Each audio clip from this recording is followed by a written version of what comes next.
What's up, guys? Welcome to the Detailing Workshop.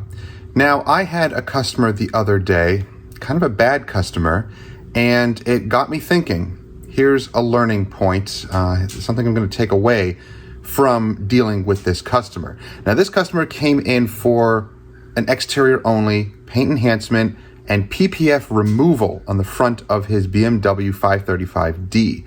Now, this car had a lot of wear and tear on the exterior. The interior was actually in very good shape. Now, when he first came in for the estimate, we only talked about the exterior, and as usual with my questioning, I always ask, do you want any interior work? Are you not concerned about the interior? Customer was not concerned about the interior, and basically we quoted $650 for the exterior paint enhancement and PPF removal and a ceramic sealant. Now, we got the job done. Customer came to pick up the vehicle, and within a minute, he looks inside the vehicle and starts to ask questions about the interior, asking if we did the interior.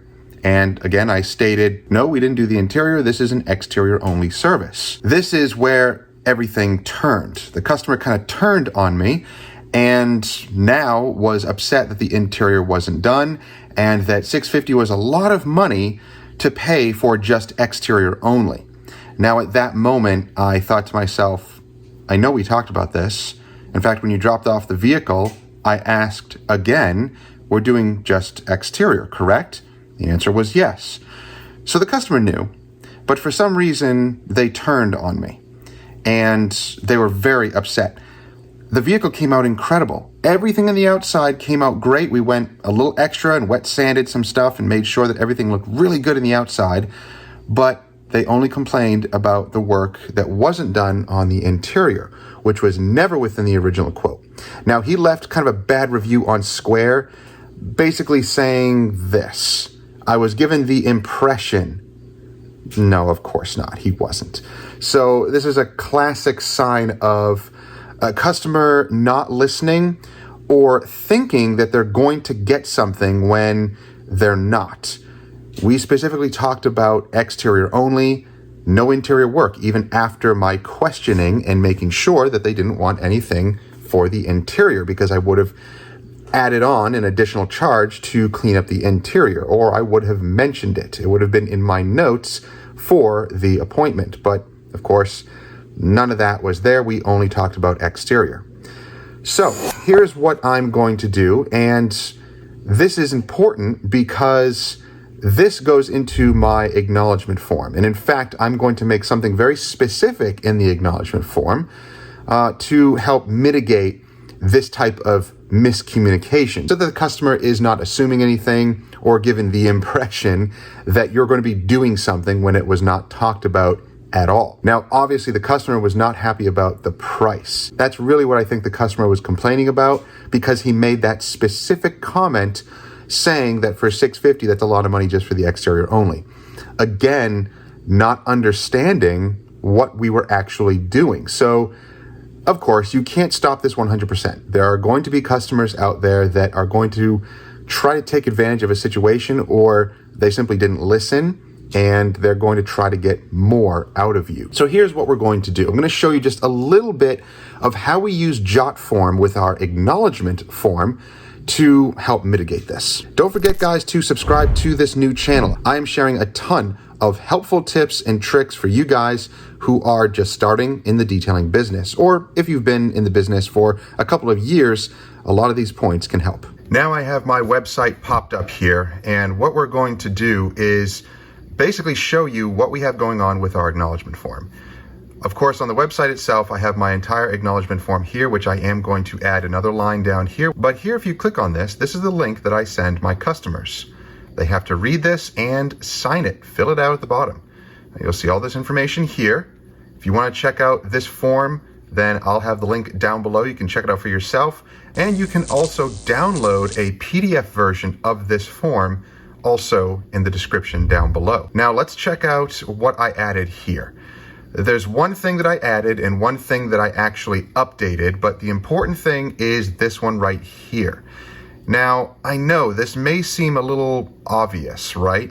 Maybe a little redundant, and some customers may think, yeah, duh, if I want an exterior only, the word only is right there. But I have to put this in here now that I had this customer who did not listen and presumed that I was going to do something or that something was included, which was not. So here's how we protect ourselves from this. Within JotForm, I can customize this. And here's the way I worded it. If applicable, exterior only services do not include interior detailing. If you would like to add an interior service, please let us know. And they have to click this. That little red asterisk right there means that they have to click one of these. Either I understand, or I already added an interior service, or it doesn't apply. They have to click this. They have to click this before they move on. In fact, now they also have to click this, that you've read all of this acknowledgement form, and they have to click yes or no, and then they fill out the rest of the information here. So this is very important. This is now on my form. Customers have to see this. They have to read it. They have to fill it out. They have to sign it. And it's very important. Hopefully this is going to mitigate things and weed out customers that are trying to, well, for lack of a better word, scam you. So that's what I had to add on to my Jot form. It's just a new line, a new option that customers have to read and sign. What do you think about that? Do you think it's overdoing it?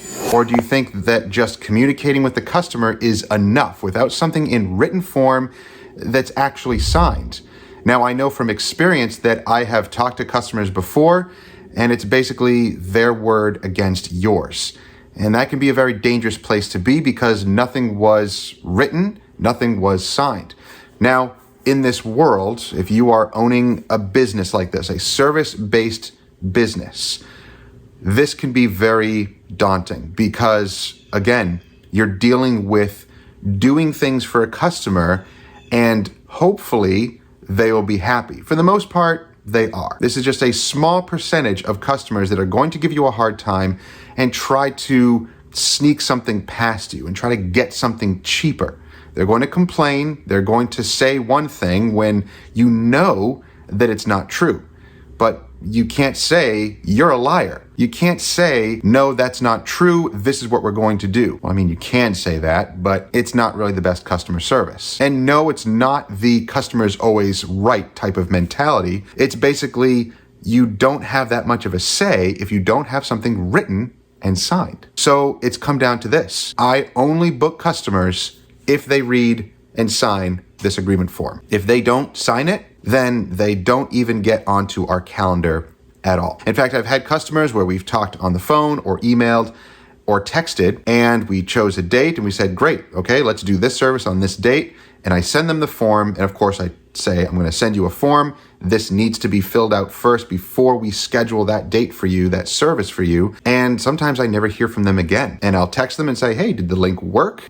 Did you have any questions? Silence. Or they'll say, oh, I'll get to it. And sometimes they do and they just forgot. But if there's just radio silence and nothing, then they don't get booked. Even if they put it on their own calendar and they just fail to look at their notifications, it doesn't matter if they didn't sign it, because we talked about that. And if they didn't sign it, then they're not going to be scheduled in, period. That's my policy, and I'm sticking to it. If you have any questions about this, let me know down below, but I'm also going to be holding a course teaching you how to put this form together and also use Square Appointments for booking your customers.